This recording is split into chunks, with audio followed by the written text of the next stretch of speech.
What's up, everybody? Welcome to an awesome live episode of the Geek Buddies. I say awesome because I know it's going to be awesome. We're going to have an awesome time hanging out with a friend of ours, talking about the world of animation and whatever topics and shooting the crap type of stuff that comes up on a show like this, because this is our version of Geek Buddies Happy Hour Live.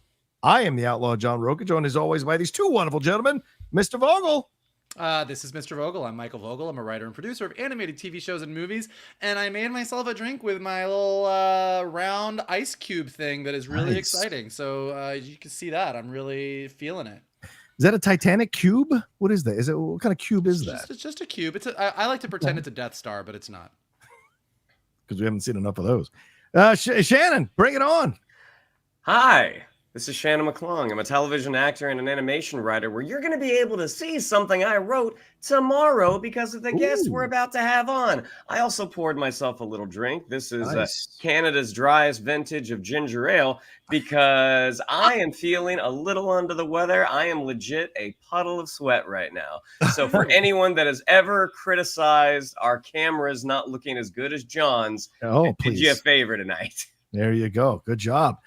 Yeah, I mean, I don't have a drink because my stomach's not doing so well, so I didn't want to chance things. But I am excited to be doing a happy hour live with these two wonderful gentlemen. It's like I'm hanging out with the fucking plague rats over here.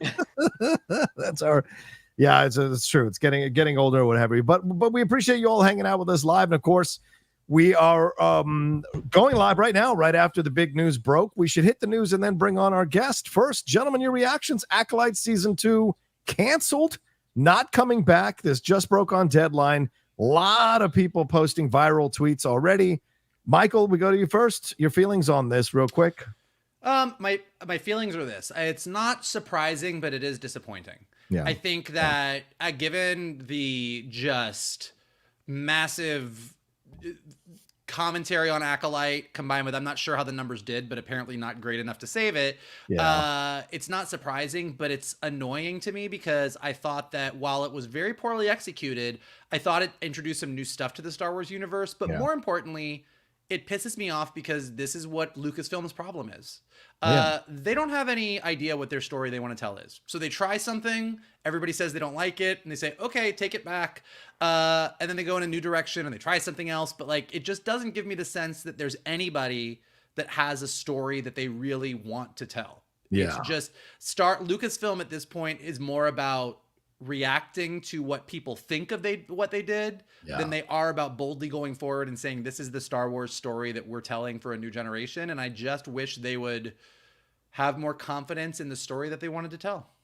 Yeah, for sure. I mean, Iger is looking for excuses to cut stuff. So no surprise when he saw the viewership over the middle episodes from like 3 to about 7 that it did not do well for them, and I guess they made the decision. I think we knew once they didn't announce at D23, it was only a matter of time before they said it was going to be canceled. I felt. Shannon, your thoughts on this? We see a lot of strong reactions on the internet. Michael touched on it a little bit that certain sections of the fandom now may feel a little validated, and it may be setting not a great precedent going forward. What are your thoughts on this? Not surprising because the show wasn't very good. I mean, and hopefully they learn the right lessons coming out of that we don't know why the show didn't turn out well. We don't know who to point the creative blame finger at. But at the end of the day, as Vogel already said, like there were some really, really good ideas and there were some great Star Wars moments. But if you have a good show with some bad moments, you can forgive it. If you have a bad show with some good moments, you can't. So ultimately, I mean, I think this was probably the right call because at this point, to me at least, the well is so poisoned. Even if you switch out the entire creative team, I don't think the audience is coming back for it. Yeah, unfortunately, I don't think we're at a time now with Seinfeld where you could have a bad first season or Friends or whatever where the ratings aren't necessarily that great, and especially with a show this big, with this kind of budget, with this kind of hype behind it, and be able to come back after a bad season one. Star Wars fans clearly show you they don't come back if the seasons don't catch them right off the bat. And I also think that it's a sad thing overall because it's about viewership, right? And, there was a lot of people like, well, what does this say about representation? What does it say about, hey, if people within those communities who are being represented aren't watching in large numbers either, that's also a bad sign. It can't always be on the studio. People need to show up for this content so that it hits the numbers that it needs to hit to keep going on the air. Not all hate is toxic hate. Sometimes you hate by not showing up and watching a show. But can you imagine what would have happened if Marvel had decided not to proceed with Iron Man movies after Iron Man 2? You mean after Iron Man 1 did so well? Yeah, like Iron Man 1 did so... But what are you trying to compare Iron Man to Acolyte? I'm just saying in general, when a movie underperforms or a series underperforms and you are trying to tell a bigger story within your IP, if every time an individual movie or a season of something fails, I'm not even arguing that Acolyte needs to, like I am with Shannon, like it wasn't good in its execution, but I think that if Lucasfilm knew that if telling this story of Vernestra and Chimere or Darth Plagueis or like wherever the story was going to go was important to the bigger franchise but like it just sort of feels like we're just wandering around in the Star Wars universe and like here's a story, maybe if you like it we'll tell you more without any kind of bigger thing. I kind of feel like we're just back where we were after Last Jedi, where they're like, oh, okay, y'all didn't like it, I guess we'll do Rise of Skywalker now, and I'm just like, okay, it's just disappointing. I don't disagree with you, brother. I think you're 100% right on that point of view on it for sure. But anyway, that's just our initial thoughts. I'm sure we'll have more to say as the week goes along. But this show, this happy hour show, and I hope you're pouring a drink and hanging out with us on this live show. This show, we are so happy, excited to welcome one of our old friends to the show. And I don't mean old in terms of age, old in the fact that we've been around him for a long time. He's a gentleman who wrote on Futurama, wrote episodes of Teen Titans Go, Brickleberry, The Littlest Pet Shop, Skylanders Academy is where he really started to make his bones and get really known. And currently, he is the creator of the Amazon Prime Video series here, Angry Birds Mystery Island. You can take a look at some of the artwork here. Look at that. Look at this. Look at this going on here. These four creatures I got to know this afternoon watching about a season and a half of this show, because the episodes are like 12 to 10 minutes, but really well done. And we're excited to welcome to the show our writer, creator, and friend, Eric Rogers. Hey!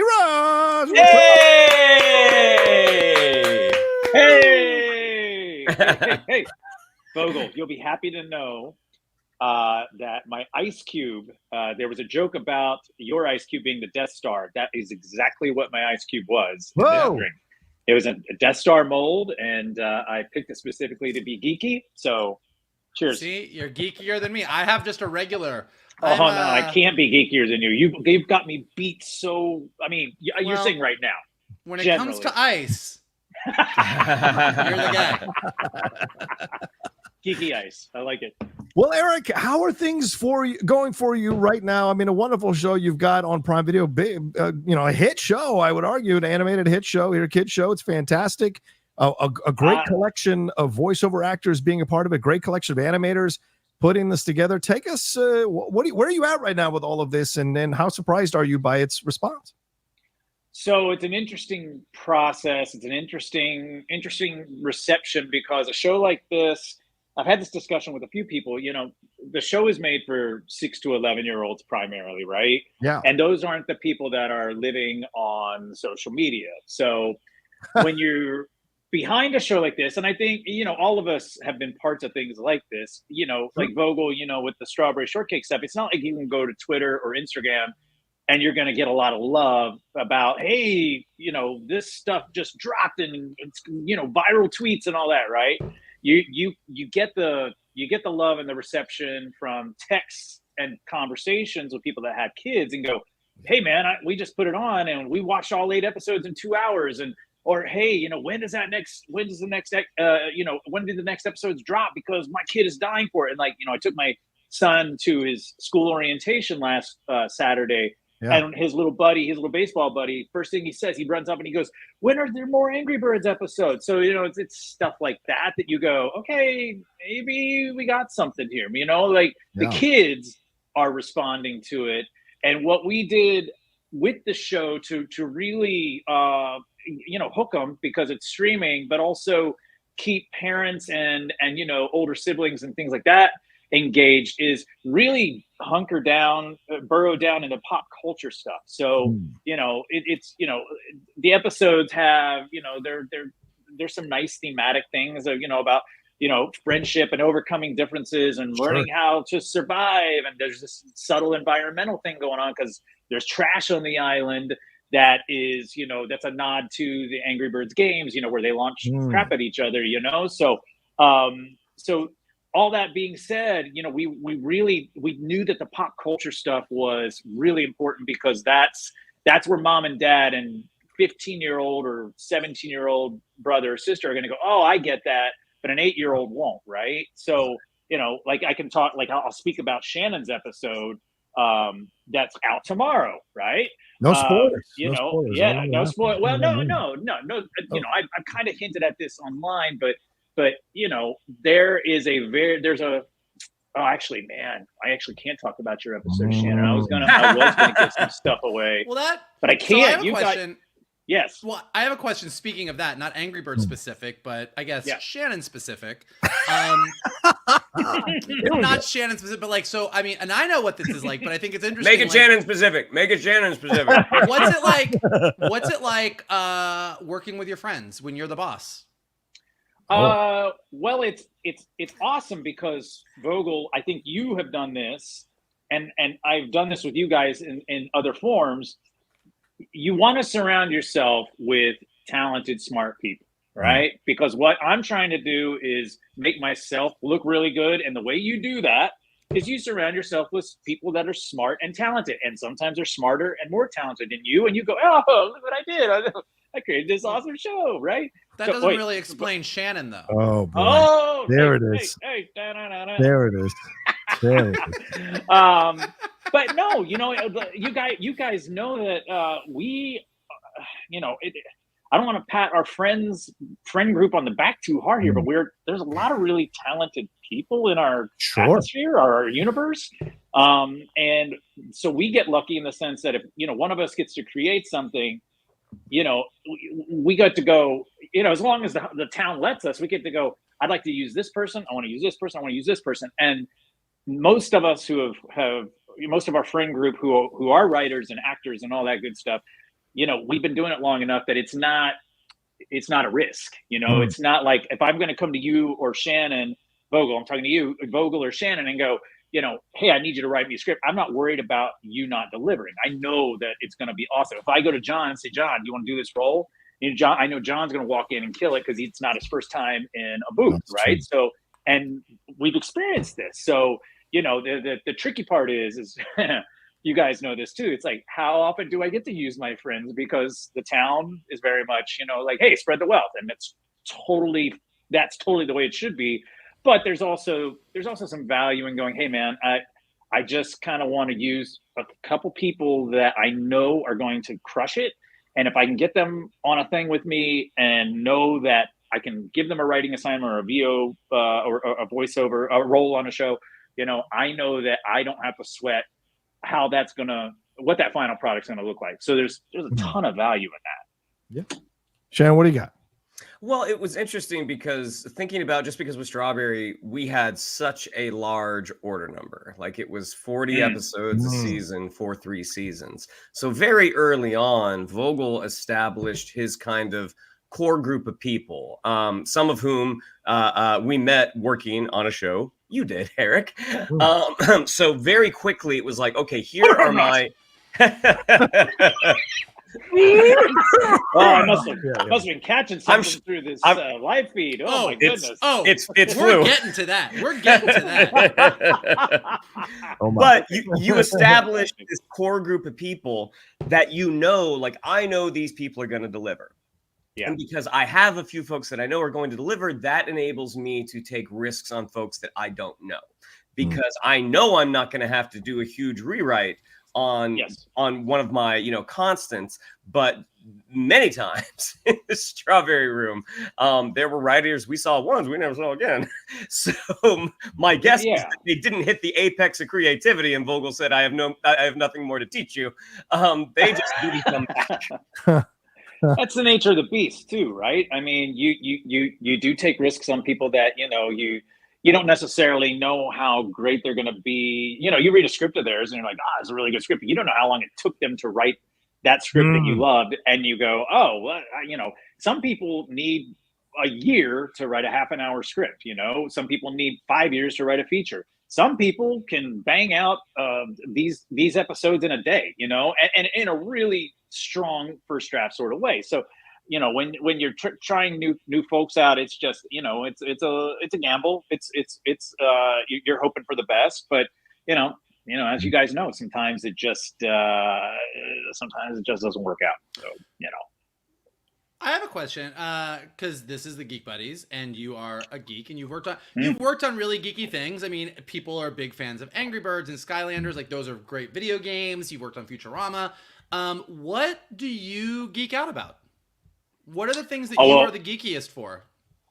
Okay. So as far as like, well, you know, I am a Marvel guy. I've been a little disappointed by Marvel of late. I know I'm not on an island on that. But you know, so Fantastic Four finally looking like it's going to be done right has got me over the moon. I love that cast. I love that casting. I'm super intrigued by the Robert Downey Jr. of it all. I can't imagine him going back. Well, I'll say this. Before I saw how much money he and the Russos were making, my reaction was, well, they've got to have a great, you know, they have to have great groundwork, and it must be, you know, be killer for Downey to say yes. But then I saw, oh my God, they're paying him all the money in the world. Maybe it's not the strongest plan, but I'm going to hold out hope because it's Downey and it's the Russos and it's Fantastic Four, which, you know, I told you guys in the past, like Captain America was like, that was my comic book when we were growing up. And so when I saw that Marvel got Cap right, like that just was like, oh my God, Marvel's on their way. So my hope with Fantastic Four is the same deal. It's like, right the ship a little bit, right? Well, you know, you guys have been experimenting the last few years with your storytelling, or, you know, with the Doctor Strange and the multiverse and all that, you know, and I liked the Marvels. Like, I'm not one of the haters on that. But you know, some of the stuff I didn't love. Moon Knight, you know, I just a lot of their TV stuff. I'm like, you know. So, but Fantastic Four has me geeking out hard. I'm a massive horror film nerd. I like it. Like, if you were to pin me down and say, what's the thing you'll always throw your money at? It's horror films, because there's twofold answer there. I think we're in a freaking renaissance of great horror film stories right now, and especially because the second part of this is horror is the only place where it seems like anybody's allowed to do anything original right now, and original stories are what gives us IP. Original stories are what, you know, gets people excited. You know, like a movie like you know, freaking Longlegs, and you know, Vogel, I know you and I have sidebarred about this, but you know, despite what you might think of Longlegs, its success is massive. And I think the biggest part of that is because it's like there's nothing like that out there. There's no, and especially in the horror space, and you just, you know, people are.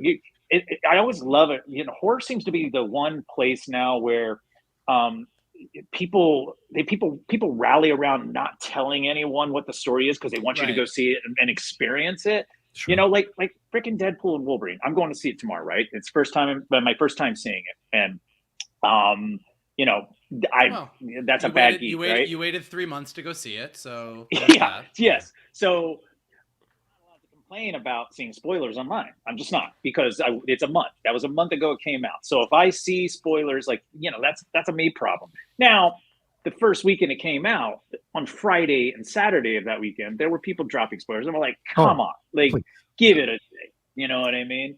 But the horror space seems to be the one spot, especially on social media, where people just rally around not giving up any spoilery stuff, any story stuff, because they want you to go and experience that. And it's just, I just love that the fact that horror films, and even some of the horror TV stuff, like, it's just like there's a lot of creativity, a lot of awesome, you know, taking risk storytelling that we're not allowed to do, especially in kids animation. As far as like doing original stuff, that's all I'm saying. Original right now is really hard to get going. You know, in network television, it's Chicago this and Chicago that and NCIS what, and like it's the same freaking shows over and over and over again. So it's as a person that tells stories, I just love the fact that there's this corner of our industry and what we do that is just really embracing, like, go tell original stories and freak people out. Well, yeah, it's a double. Go ahead, John. No, Mike, follow up. Go ahead. Go ahead.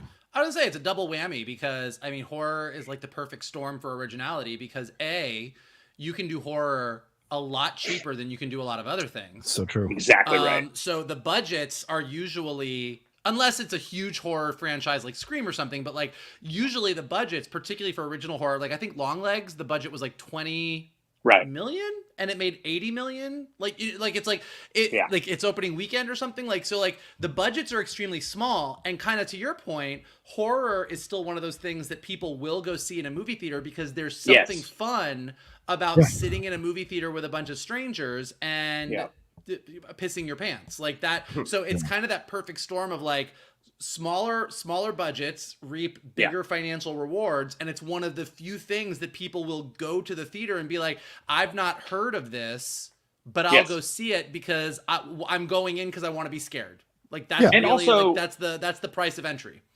Yeah, and Roka, sorry, I'll let you go in a second, but also smaller budget means the risk is smaller. It's like, okay, you made this horror movie for $5 million, like a movie like Talk to Me, like that was so good, and it made so much money, and and like it had a viral campaign. But what did it cost? These Australian guys made it for like less than $5 million, less than 10 million, whatever it was. But it's just like the risk is just not as crazy as a Marvel film or a DC film or whatever that costs $150 million north, to make. So I mean, you Talk to Me was 4.5. It made 92 worldwide.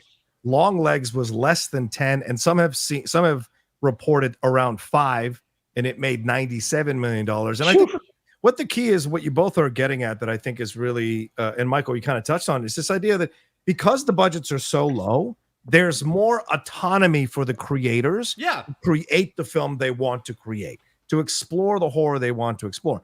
I had no idea who the Talk to Me guys were. I almost didn't go to that screening. And Jeff Snyder, who's a massive horror fan, my co-host on the Hum, he's the one that was like, go see this. Trust me, go see it, because he saw it at a festival. I had no idea I didn't even see the trailer. I had no idea what the film was about. And then just got blown away by what they were able to do on such a short budget. You could even throw in Godzilla for only 80 million. Right? What Godzilla minus one? Yeah. Godzilla minus one. 100 yeah. It's incredible, Godzilla minus one. And so I think that's what is a lesson here, that more sections of genres, more of these studios doing these genre films need to understand, like, okay, keep the budgets down. Let us have a little creative control to do the film we want to do. You never know what can happen. I mean, I think it's about. Oh, go ahead, Eric. Go ahead. No. I just was going to say, I think it's also a space too where stars are being born. Right. It's a one. Go ahead, Mike. Jamie Lee Curtis, Sigourney Weaver. If you count Alien, like this is horror has always been the place where absolutely, absolutely. I love the fact that like it's like, especially in horror, you tend to the movies I'm hearing this as far as like trying to sell too is like you need that one starring role. You need to write a starring role for someone, and like the gal who's in Longlegs, she was in It Follows. Her name is Micah Monroe or Malika Monroe, whatever her name is, but she's fantastic. But also I hear that Nicolas Cage guy had a breakout role and might really go somewhere. Oh man, Mike Vogel and I, we need to have a drink over our thoughts on that, because we just texted a little bit. We need to do so everybody knows Eric Rogers had his birthday party, and at his birthday party he was going on and on about how much he loved Longlegs, and anybody who didn't like Longlegs was wrong because it was so good. And then I didn't see they were wrong. And then I went to go see Longlegs. And I was underwhelmed. Oh, and so I immediately texted him and said, I need you to explain to me why you liked this movie. But I didn't say anybody who would watch it would be wrong. I didn't take that hard of a line. Come on, man. Was it a good party? Oh. Did you guys have fun? Was it a good party? Was it a great one party? of the Did you guys best. enjoy being around each other? We only invite people. That's nice. We only That's invite nice. people within a 5-mile radius. That's the key to living That in LA. automatically eliminates half our friends, but all right, yeah, go ahead. Especially nowadays. Shannon, what are you gonna say? It was Well, Seth Rogen gave an interview about, I mean, it's probably like 10 years ago, 15 years ago, and he was basically referring to the success of Pineapple Express. And he's like, if you can make a movie if you can make a studio movie for under $30 million, and granted, times have changed, and Sure. belts are tightening. But he's like, if you can make a movie for under $30 million, like they're gonna leave you alone. And you can pretty much do whatever you want. Now, with horror and action, those are the genres broadly that can cross over into the international market. Yeah. And because, scares are universal. That's what they say at work. But Eric, being that you are a unabashed lover of horror and you have a son. Now, I know he has seen movies that have scary aspects. But has he seen a horror movie? And if he hasn't, what are you going to show him first? Have you shown him an R yet? Has he seen an R? So he has Out of My Control at a sleepover. Yeah, He had a friend whose parents were very loosey-goosey about, hey, it's a sleepover. You can do whatever you want. And they were 9 years old at this point. Ooh. Not even 10. My son's 11 now. So they weren't even 10. And we get a text. Me and my wife get a text at 9:30 that night. We're just hanging out on the couch. We're just like, we're by ourselves, glass of wine, whatever, right? And we get a text going, hope it's okay. The boys are halfway through it. Oh, yeah. At 9. Yeah, and so my wife and I, you guys all know her. We look at each other. And we're like, how do we react to this? And we both just go, okay, thumbs up. Like, let's not overreact. The damage is already done. So there's no value in going, what the, and going, and then, or like raising flags about it the next day or anything like that. Cause what you do is when you get your child back into your house or your car, you go, let's talk about what you watched. Not only did he watch it, he watched it too that night. Oh, wow. So, hey, at least he's a completionist.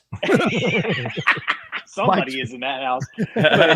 So he watches both of them, and Katie and I both, we were just like, okay, let's see how he reacts tomorrow. Let's not even bring it up. And I swear to God, and you guys know my son too.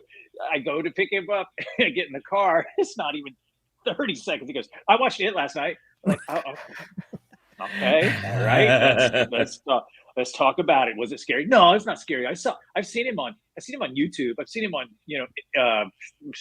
TikTok. He doesn't have TikTok, but somehow on YouTube, TikTok's on YouTube.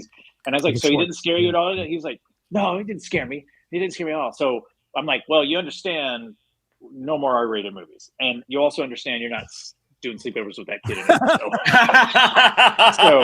So drop the hammer there. But all by way of saying, so you guys know how much I love Jaws.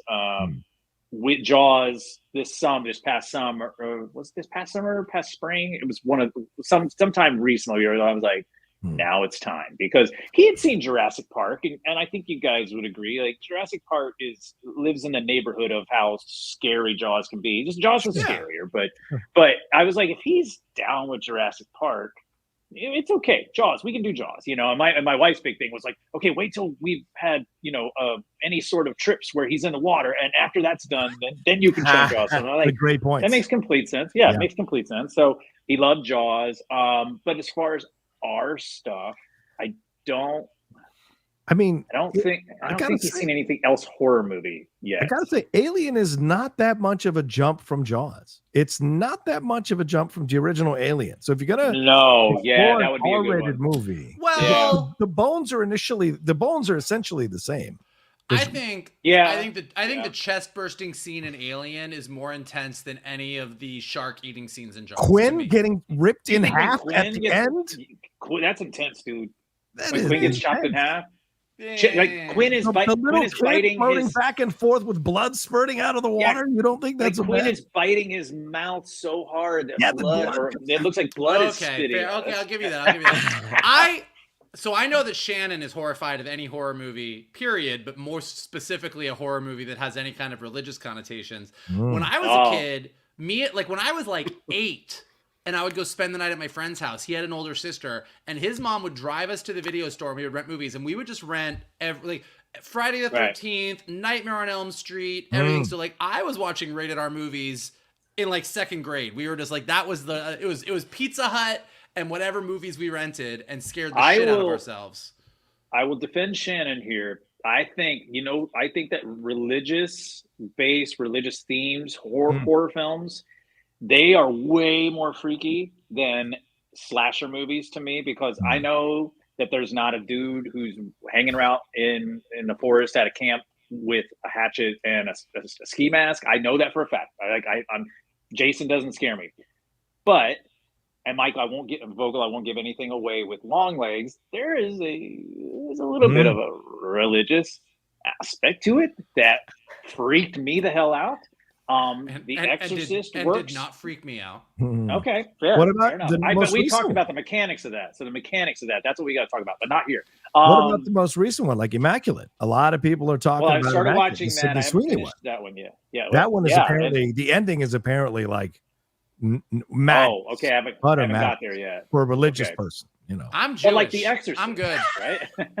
But The Exorcist is like the reason The Exorcist works is it's like.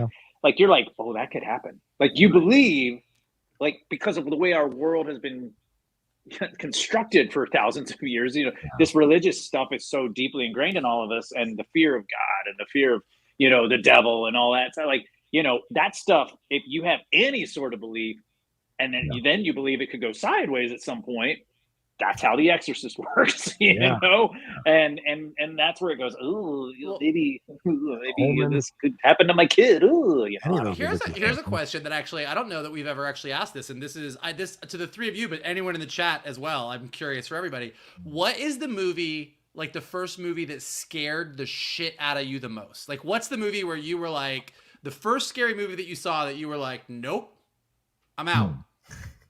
To completion, because there were a lot of that scared you. It doesn't even have to be like the movie that, like, when you think back to what was the first time that I was so scared. Sure, I got a couple. I got a jump scare to honor Shannon's point here. The end of Carrie, I saw that. Oh yeah.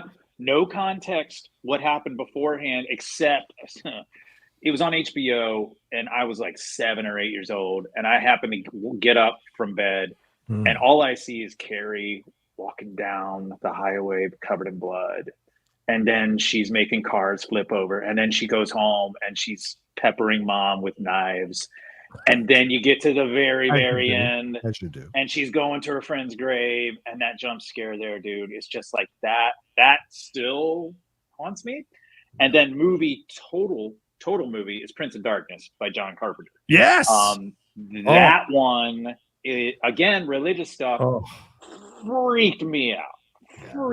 I still don't think I've seen it a second time. That's Sam Neill. You think that's Sam Neill who's the lead in Prince of Darkness? I think. Yeah. Sure. You only saw it once. Yeah. What do you got, Johnny, what's yours? Well, mine's pretty, because I'm older than everybody. Mine was when I was a kid. The Bible is yours. Yeah, the Bible. I mean, there's nothing like the Revelations. Let me tell you. The beast coming out of the sea. I'm never going in the water again. That's a lot of faces for one demon. Let me tell you. No, it was, I was kids, and my parents went out for the dinner late one night, and they hired this lady who was a nanny for me, or nanny, I guess, a babysitter, 78-year-old Latina lady. And I remember sneaking down, because it was one of these nights where they were showing stuff, sneaking down. She had left the TV on. She fell asleep. I snuck down around her and under the coffee table, and I was watching TV, and it was the original Nosferatu. And so when he comes out of the darkness there in the sepia tone, German expressionist madness of it all, I remember just fucking shooting up into the coffee table and screaming my head off and running upstairs. And my dad came home from dinner and he sat with me all night. He slept in the bed below me. My brother slept with my mom, and I stayed up all night talking about it until like 4 or 5 in the morning because I was so freaked out.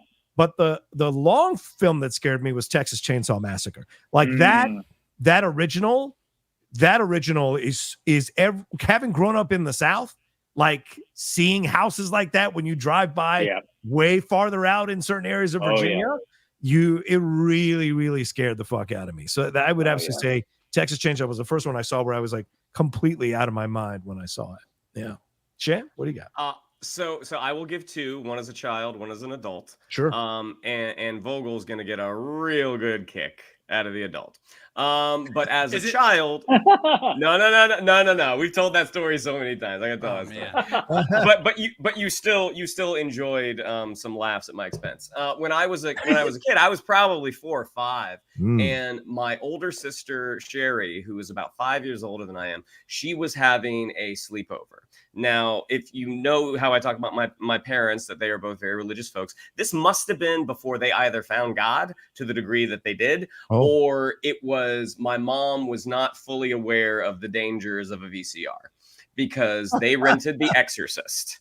And because I've always had a thing for older women, including my wife, I had to sneak around. I'm like, I have to see the pretty girls in the slumber party. And I got to the scene where right at the beginning where they're in the house and they start to hear the rumbling in the attic.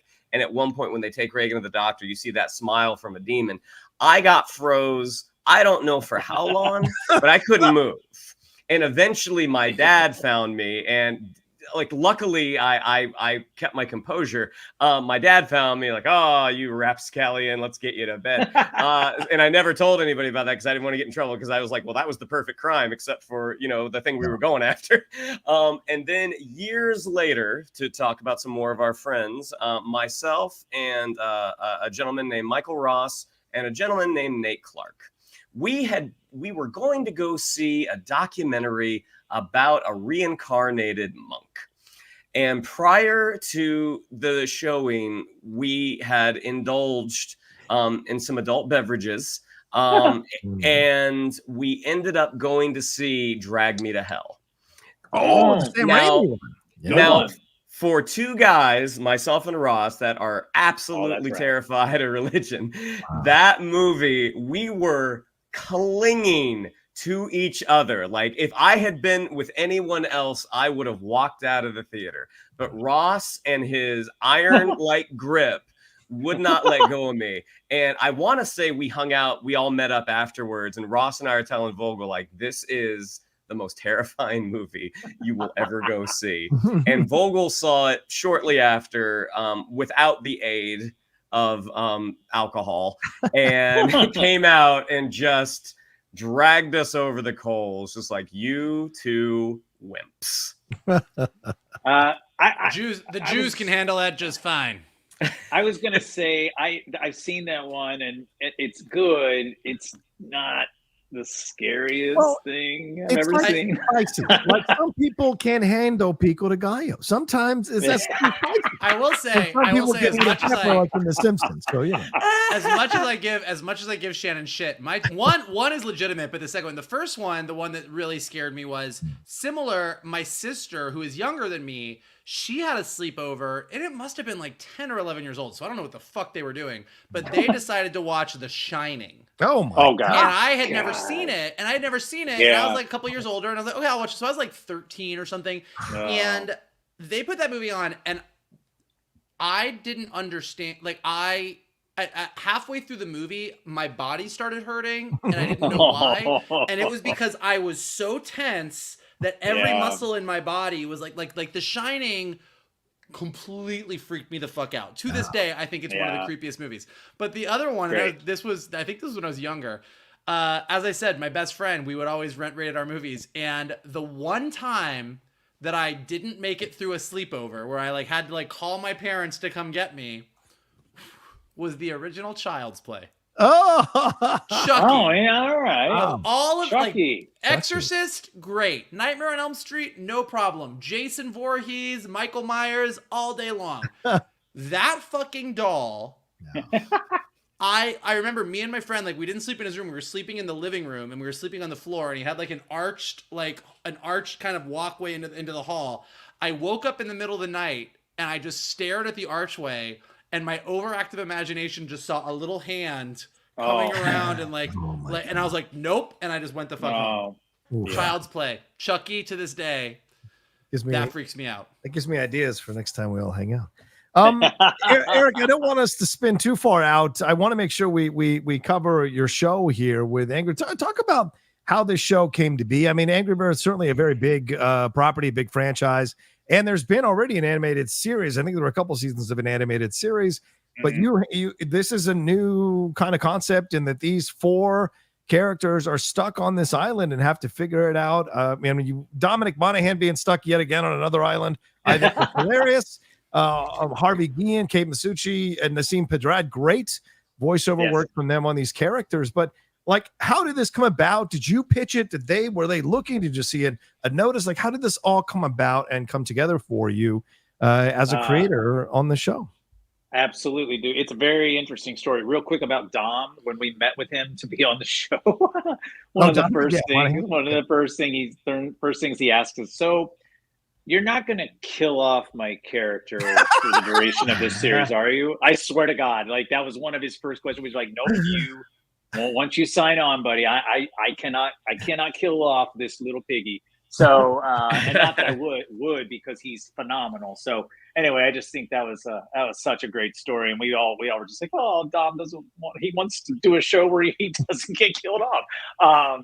Anyway, so back in the late 2020, I was pitching an original idea of my own and pitched it to a couple places, and I got in with Amazon somehow. And the executive that I was dealing with, he said, look, I just want to be super upfront. We like this idea, but it has to be your idea, because before you set these meetings, you send your agent manager, or you, if you have the relationship, you send a little log line or a premise and go, here's what my show is. And then they go, oh, okay, that's interesting. So this executive says, we like that idea, but it has to be so A+ home run for us to take a risk on it because it's original. Yeah. That I'm just going to tell you right now, we're probably not going to buy it, but we like you, we like your resume, we want to meet you, and we want to see what your vibe is. And like, okay, cool. So I pitch them my idea, and then true to their word, about a month later, they contact me. This is early 2021, and then they're like, look, we're not going to buy your show, but we really like you, and would you like to come back in and pitch on one of our IPs? And I'm like, yeah, I'm not really working, so that sounds awesome. And we're also like deep into COVID, and like animation's the only thing it seems like anybody's getting a job at in January of 2021. So you're like, yeah, okay, I'd love to get an animated series up and running. So I have another Zoom call with them, and they're like, so we're working with Rovio, the video game people, and they want to do an original, like a wholly original spin-off of their brand. And they want the characters to be all brand new, no ties to the movies, no ties to anything came before. But we want it to be like Lost with these characters, like Lost for kids. And I'm like, so I was just like, oh, that sounds freaking awesome. So I went away they said, go away, play with it, and then bring back your take. And so, you take a week or two to like come up with okay, there's not a lot to play with here. I have 4 characters, and they're all stranded on an island, and like the mandate is, there's not going to be any other Angry Birds or pigs. It's just these 4 who are fending for themselves. And how are you going to make that work? And I'm like, oh, okay. So somehow, some way, I came back, and so I will say the way I always approach things like that, because Skylanders was similar to that, and Argonauts was similar to that. Where it's basically like, this is these are the characters, and this is what we want it to be. And I always find as a creator, I'm like, great, you gave me guardrails. I don't have to like freaking reach. I don't have to just throw crazy stuff out at you. I can go, oh, here's exactly what you want. So that allows me to do is go, character is what's going to make you love this. characters are where the comedy and the heart are going to come from. This is why people, and you guys know this is why we love our shows and our movies. It's not because it's the greatest hook in the world, and it's not because, you know, Marvel's making a Fantastic Four movie. It's like, you've got to make those characters rock, you know? So anytime I approach anything like this, it's like, how do I make these characters lovable, funny, relatable, you know, kids that you guys know, you know, shows you want to go for, you got to want to go for the ride with the characters every episode, every week, or, you know, and for seasons. And that's the trick. That's the magic. It's like, how do I make you love these characters? So I came back, I said, here's who I think Hamilton is, here's who I think Mia is, and here's who I think Buddy is, and here's Rosie. And they were like, cool. So got the gig. And then we're off and running. And then so May of 2021, deal is done, writing a Bible, writing a pilot. Amazon is still kind of like looking around, like who's going to be our animation studio. They really want a Titmouse. Titmouse didn't have the bandwidth at the time, so they're still looking around. And so me and my enterprising brain, I was like, hey, what would you think if I just kept writing scripts for you while you're looking? And they were like, cool. So I get to keep writing as they're looking for the studio. Right. And what's awesome about that is now you have this nice, long, ramped up development of the world, the characters, what kind of stories you're going to tell.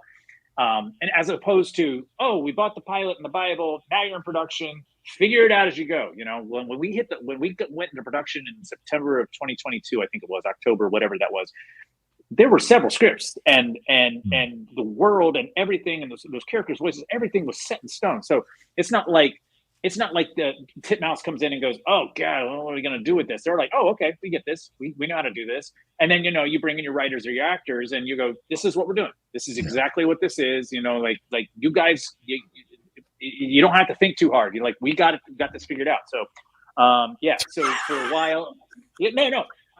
Hey, look at the, oh, hey. Yeah. There it is. Perfect. So no, yeah, and then you know, once we go into production, you know, it's just, we know exactly what we're doing. Titmouse assembles this Avengers style team of artists and directors and producers and people that have just been so amazing and lovely to work with. Like, best working experience of my life, honestly. I just, like, there are no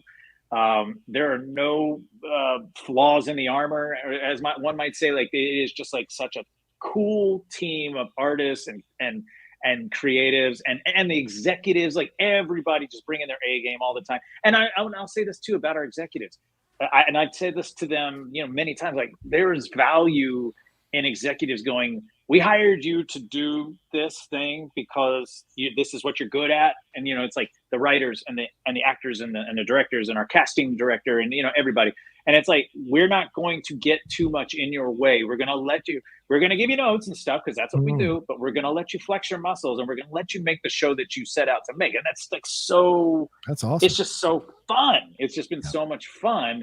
You know, the only drawback with doing animation is just it takes so long to come out. You know, so, you know, this has been a 3+ year journey for us. So, or for me. You know, I want to follow up and ask you and ask everybody else here. I mean, you say this back in 2021. What is your feeling about the state of animation now? Because I have obviously Michael and Shannon and you and other people I know outside of our group of friends who are in animation, and there's always this talk of that it feels like it's tightening, it's getting smaller. I mean, even your cast is only 4 people, and maybe one more person every once in a while. So, what do you think is happening now? What's your feeling about the state of animation in 2024? I think it's the same thing that's happened with the rest of the industry, where the risk aversion has it's dominated too many conversations. It's dominated too many decisions. You know, the reason Angry Birds is as an IP, as a brand, is that some person's, you know, 30 years ago, 20 years ago, whenever. So it's like, hey, man, what if I made a game where birds and pigs threw stuff at each other? And then suddenly 20 years later, it's $1 billion thing. There's shows and movies and all. And like, that's what we have to get back to. We have to get back to allowing creators and writers and all that good stuff to just like make crazy Ren and Stimpies and make crazy SpongeBob's and make crazy Phineas and Ferbs and Gravity Falls. Like everything I'm telling you guys, like that's not IP. I mean, it wasn't IP. Those were original banger ideas that just like then became IP. And now, you know, I'm sure all the studios, I mean, SpongeBob, they just are like, oh, every couple of years we'll put out a new season or we'll make a new movie, you know, and they should. It absolutely should. It's a moneymaker for them, and Disney too. And I will give Disney credit. I will say, you know, my kid watches a lot of like Disney XD and all that, and the one thing I do like about them is the shows on Disney XD, they're still weird and take risks, like you know, Big City Greens and the Owl House, and I'm always fascinated, but I'm like, why isn't everybody doing what Disney does? I know Disney takes a little while to, you know, their development can take a little while to get things out, but at the same time, you're like, that's original, cool, weird, awesome stuff. Like, why is Disney the only people doing it? And it's by the way, it flies in the face of what everybody thinks Disney is. Everybody thinks Disney's just, we're going to do Marvel movies and shows, and we're going to do Star Wars in a sense. But yeah, but if you watch Disney animation, like there's some kind of cool original stuff going on over there. So anyway, okay. I just think it sorry, go ahead. No, Michael, what are your thoughts on it? Shannon, after that, what are you state of animation now? I mean, we all love it when people do original things, and we all agree that like original, as much as we like the IP, like I want to see more animated Marvel, more animated DC, more animated Star Wars, like original stuff is great.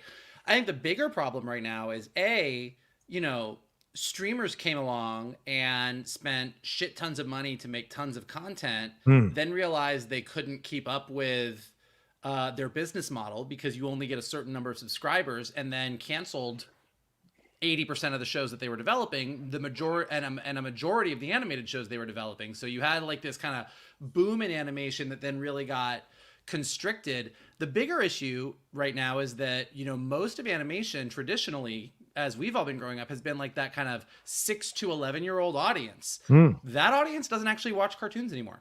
Yeah. Preschool kids watch cartoons. Yeah. But you get to 6 years old and like they're on YouTube, they're on TikTok, and they're not watching cartoons. So even the Disneys and the Nickelodeons, like on the executive side, like it doesn't even matter whether they want to do original or not original. Like people just aren't watching anything. Now, I think that all sounds really horrible. I think the good news potentially down the road is if you go to Netflix or Disney Plus or Amazon Prime right now, there's a lot of animation that is older than the 6 to 11 demographic. I mean, go ahead and include What If and X-Men 97 and Bad Batch and Clone Wars and all that stuff. But even beyond that, you've got Invincible, you've got Vox Machina, you've got Has Been Hotel, you've got Dragon Prince. Like there's all of these shows that act Arcane. There's all of these animated shows out there, even Cape Crusader on Prime, which is IP Batman, but like everything is kind of angling a little bit older. So as frustrating as it is right now, and you know, the animation industry is not in a great place. Like most writers that I know right now are like really like stressed out and looking for jobs and trying to figure out what's next for them. I do think that the thing that's going to ultimately break through is people 9 years old and up all the way to 30, 40-year-olds are actually watching animation. So I think that we're going to see more animation happening for older audiences. You're going to have preschool. You're always going to have your Spidey and His Amazing Friends. You're going to have your Star Wars Jedi Adventures. You're going to have your Bluey. But then you're going to have like that traditional, like all the boys action shows or the girls fashion dolls. So you're still going to have some of them that are based on toy brands or based on IP. But to Eric's point, I think a lot of the original stuff, I think a lot of the new stories are going to start happening for older audiences, which I think for a lot of the people listening to us right now, a lot of people in the chat, the animation that we're all watching, the stuff that we get excited about, I think hopefully, like fingers crossed, we're going to see more and more of that coming down the road because that's where audiences are going. Yeah. Shannon, what are your thoughts? I mean, pretty much what both Eric and Vogel already said. But I mean, I think right now, a lot of folks in our generation, or for Johnny, the next generation, you know, you're dealing with folks that have had an extent. We beat the Nazis, you ungrateful bastard. You're dealing with a market that has been granted this extended adolescence, like people that grew up on cartoons that are not leaving.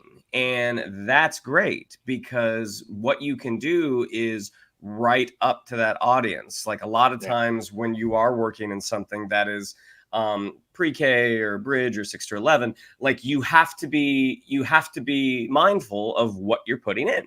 And as you are able to write to teenagers, early 20s, some people, you know, much older, you don't have to, you can take the filter off. Like you can write what you want to write. And because that audience is pretty loyal, that is where those big studios will take a risk. Again, it's still really hard, really hard. Like you're aiming, it's a small bullseye, but it does exist. So while, you know, 2024 across the board for the entertainment industry has been a challenge, you know, the vibe amongst my reps is, you know, survive till 25. And at least on the acting side, I can say that things are picking up. I mean, not quite to what they were, but they are there. You are seeing some forward momentum.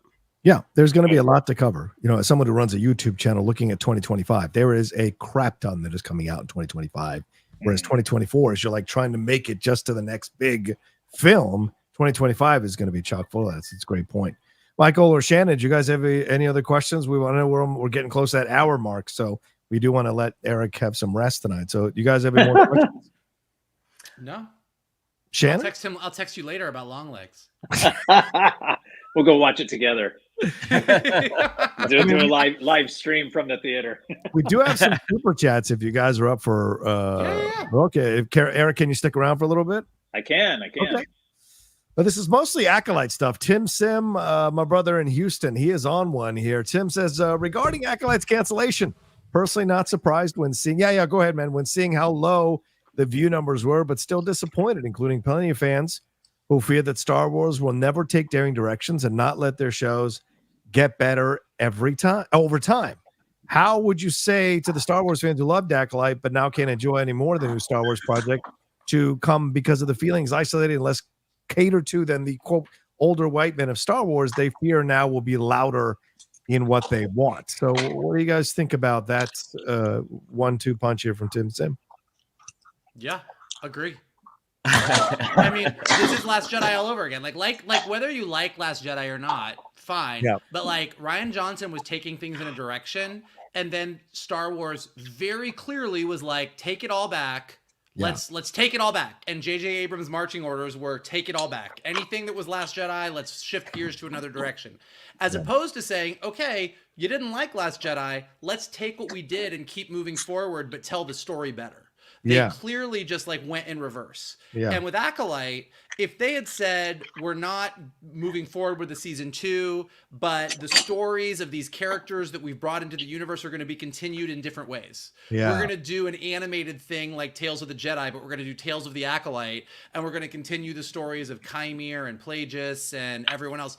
Like, but there's no, you can just feel Lucasfilm freaking out and saying, let's back it all up. Let's back it all up. And the constant, but to his Tim's words, not mine, but the older white guy fans of Star Wars, the older white men going, we didn't like this, and Lucasfilm being like, oh, we're sorry, let's back it up, let's back it up. It just, it doesn't give any confidence that they have any passion about the story they want to tell. What do you say this, Shan? Well, I mean, just to address the other side, in terms of the numbers, now, I did not see these numbers. I don't know where these numbers exist. Deadline highlighted the numbers in the article. Yeah. If the numbers weren't there, the numbers weren't there. Yeah. What they did, while you may have had a loyal fan base, sometimes a loyal fan base is not enough to justify keeping the show going. Now, I do agree that they need to stop being reactive and proactive with their choices. And I would go back. I mean, again, and I think this is a Lucasfilm problem, that starting with the sequel trilogy, like you did not know, you didn't have a map. The next director came in, literally knocked the sandcastle that came before it down, said, I'm going to do my own thing, which Rian Johnson is very open in interviews that Kathleen Kennedy said, do what you want to do. And that didn't work out. I mean, they learned a very valuable lesson. I mean, granted, Rise of Skywalker still made a lot of money. Did it make anything what Force Awakens or Last Jedi or Rogue One did? No.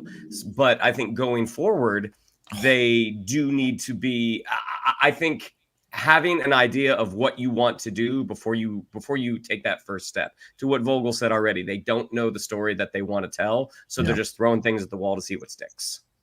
Eric, any thoughts on this? Oh no, he's dealing with a dog. Okay, we'll move on. Tim has more here. He says, if you ask me, I'm not looking forward to those Andor season 2 comparisons to Acolyte, and why Andor's better, and the fact that today's shows must be great in their first season makes me hate how vicious Hollywood streaming is now. In the end, it's what it is. And I have several personal folk I know who loved Acolyte, are saddened to hear its cancellation, don't know showbiz that well, and that I'll need to comfort tonight.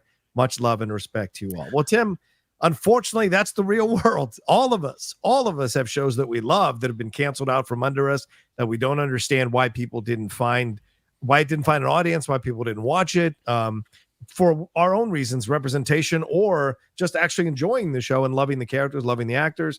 But yeah, this is the game always. And it's a business. And if you're not hitting certain numbers at the current time for that business with the people in charge at that time, it's not going to keep going, unfortunately. And to be clear, this is not just a streaming thing. Right. The Seinfeld example, that was from the late 80s and the early 90s. Yeah, there have been many a network show before Netflix and Hulu and Amazon Prime came in. There were many a network show that, you would have your fall shows, you would have your mid-season replacements. Those mid-season replacements, a lot of those got bumped to October because a show came out, aired 2 episodes, and they immediately yanked it. So I'm not saying that that streaming has not upset the apple cart, because it has. But again, this is not a streaming thing. This is a Hollywood thing.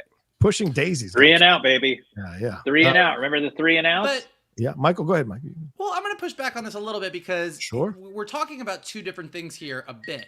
If Acolyte was just a sci-fi show, like if it was just like Firefly, like this show came out and some people loved it and some people hated it and it didn't get the ratings and it didn't get a second season, that's one thing. And to your guys' point, that happens all the time. That's the business. That's TV. Like, you don't get the numbers. You don't get the numbers.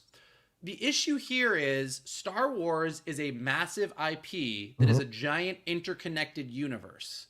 And when you introduce story elements and new characters to an interconnected universe, you don't just get to make them disappear. Even Marvel, who has very publicly not continued on with Eternals, it's not like they said there's no Eternals. I guess we have to do a reshoots for Brave New World and pretend that there isn't a giant Celestial in the ocean. Like, the story of the Celestial being in the ocean is continuing on, even though we're not getting an Eternals 2.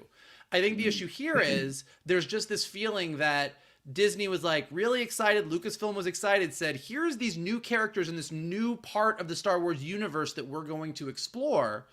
And because this specific show didn't work, this whole concept is going away. In the same way that Rian Johnson was like, hey, let's democratize the Force. Let's say Rey was a nobody. Let's end with this kid with the broom and say there's a lot of Force-sensitive people out there. And then they just said, nope.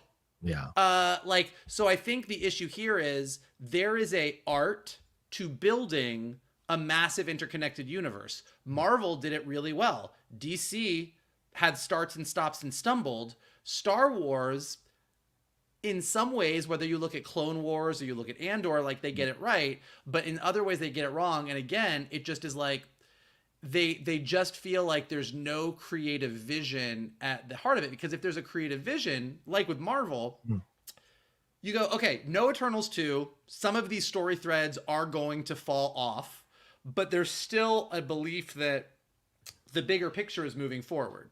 And as Eric said early on with his like of Marvel, like, we all know that Phase 4 and Phase 5 have not done what Phases 1, 2, and 3 did. And part of the problem is they had some ideas, whether it be the Eternals, whether it be Kang, that they have just sort of stopped. That doesn't give the audience a confidence that the universe is consistent. And when the universe is consistent, it collapses. Yeah. Eric, your thoughts on this? Anything to add? Yeah. Everything you guys said. No, I'm like trying to take it all in because I'm dealing with my maniac dog who wants to, he's trying to tell anybody that walks by, ye are not welcome here. So anyway, yes, everything you guys are saying, like, I can't add anything to all the good stuff you guys have said. It's all good. It's all true. It's It's just ebb and flow, man. Ebb and flow. Yep. Vincent Zawada says Texas Chainsaw Massacre 2003 for him in terms of the film that scared him. So yeah, that's a tough one as well. Not the original one that was made in 1883 that scared John. A really scary piano player. You know what? You know what's funny? You know what's funny? I'd be willing. It's he's not that far away from the 5-0. Go ahead, Aaron. Go ahead. Yeah, let that sink in. Let that sink in. Go ahead. Here's what I like about that viewer liking the 2003 reboot. Yeah. That's 30 years later. That's right. Nice. It was a decent relaunch of that franchise. Using slicker looking, filmmaking, producing methods and prettier actors and all that stuff. Now, what I will say to this viewer who totally dig your take and respect, but it was a Hollywood glossy version of what 1973's film accomplished, and what the original accomplishes is there is a freaking grime and dirt and just unease with just where you're at, and you can feel the heat in that film, and you could smell the screen. Like, honestly, like the way that thing was shot, the way thing was made, like that was almost like scent around, right? Yeah. Like it just like is so grimy. So there's value in both. But yeah, if you see the original first, and it could be a generational thing too, but you see that first one, it's like, okay, 2003 version is totally cool, but man, So I need to talk to go ahead, Mike. That 2003 version, Universal's Halloween Horror Nights, whether it be in California or Orlando, they Texas Chainsaw Massacre is a property that they revisit frequently. So in Universal Studios Hollywood, there is a giant escalator that you have to take from the upper lot to the lower lot. It's actually 4 escalators. One year when they had constructed the Texas Chainsaw Massacre maze, it was very, very close to the escalator. And one of the smells that they pump in, as Eric was already talking, physically pump in, was the smell of rotting meat. So there was one year they pumped so much of that stuff, it became embedded in the framework of the escalator. That's and crazy. We didn't find out until about May when it started to get really hot. Then it actually smelled like rotting meat for about 2 weeks. Nice. That's too far. That's too much. Too far. Julius White, too high. Too high, Roka. It's too high. Too high. What does that even mean? Dad showed me Wolf of Wall Street at age 9. My mom came down and immediately smacked and yelled at him. Of course, Margot Robbie. I mean, hello. That's my 9. It wasn't horror movies. I was being shown videotaped. First horror scare was the Spidey 2 hospital scene. What is the Spidey 2 hospital? Doc Ock. One? No, it's Spidey 2. It's when when he's being operated on. With the arm. I was thinking of when the Green Goblin busts into the hospital and Aunt May is like, that makes sense. That's for sure. All right, I think that's all the Streamlabs and Super Chats we've gotten. So we should wrap it up here. As we said, we're going to keep it to an hour. So anything more you gentlemen want to ask our guests? Anything more from our guests? Shall we wrap it up there? Just watch Angry Birds Mystery Island tomorrow, please. It's out on Amazon Prime and Amazon Kids Plus, and 8 more episodes. And Shannon wrote a really fantastic episode. And if we get more episodes, I will hire Roka and Vogel to be a part of it, because that's what I want to try to do. Is like spread the love, because we didn't talk about Petronas on this episode. We could. This group knows. We won't give too much inside baseball here, but this group knows that we all had a part in that, and it was a lot of fun, and we want to keep that going because you guys are all really awesome. So that's the goal. Have your kids watch the show, enjoy, and let's keep making fun animation that is IP but feels original. Yeah. That's my take. All right. Well, Eric. Sorry, I interrupted Mike, though. Did you have something to say? No, I was going to say I'm glad you were here. It was fun. Oh, okay, cool. Cool. Go ahead, Mike. What were you going to say? It's a blast having you. That was literally what I was going to say. I got nothing else, guys. I don't know what to tell you. There's I got no right quicks. I was just happy to be a part of this show. It was a good happy hour. Hey, what were you going to say, man? Hey, man. Let's go see Longlegs. I'll go get us some tickets. 10:00 show. Okay, I'll be there. Oh, there it is. Oh, I'm busy. Oh, I got a thing. Uh-oh. My internet's starting to go down. It's too hot out here in San Diego. Let's wrap it up. All right. Follow Eric Rogers at Eric Rogers here. As he said, go and watch Angry Birds tomorrow. 8 more episodes drop tomorrow. The first 2 seasons are up now for you all to watch there on Prime Video. Definitely enjoy that. Thank you, Eric. We love you madly. Great to see you. You too, boys. Always fun to hang out with you. I wish we got to hang out more in person, but Roka, I promise I'll throw more parties and invite you so you can be here. You know what? Don't even. Get out of here. Love you, Mets.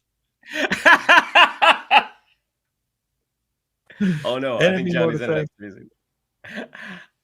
No, I think take us out of here, Shannon. Go. All right. If you'd like to follow us on social media, on Twitter, it's at @geek_buddies. On Instagram, at @the_geek_buddies. If you'd like to follow me on social media, on Twitter, it's at Shannon_McClung. On Instagram, it's Shannon Geek Buddy. I'm sweating. I'm sick. If you'd like to follow Mr. Vogel, it is at MK2. And if you'd like to follow Mr. Roka, it is at The Roka Says. Well, as my compatriots go off the rails, go ahead and smash that like button below. Subscribe to Johnny's Outlaw Nation page. Check out the amazing content he's got there. Leave your comments below. Let us know your favorite horror movies. What scared you the most? If you're listening to us on a podcast, leave us some likes and some comments so we go up in the rankings. And as always, the best thing you can do is retweet this video, post it on your socials, send it to your friends, and tell them to hang out with your buddies, the Geek Buddies. All right, there you go. Thank you all so much. Take care of yourselves. Be well. We hope you enjoyed Eric, one of our friends and his projects that are going on. We appreciate it madly. Take care of yourselves. We'll talk to you next time with another brand new episode of the Geek Bites, brought to you by the Geek Buddies. Hey!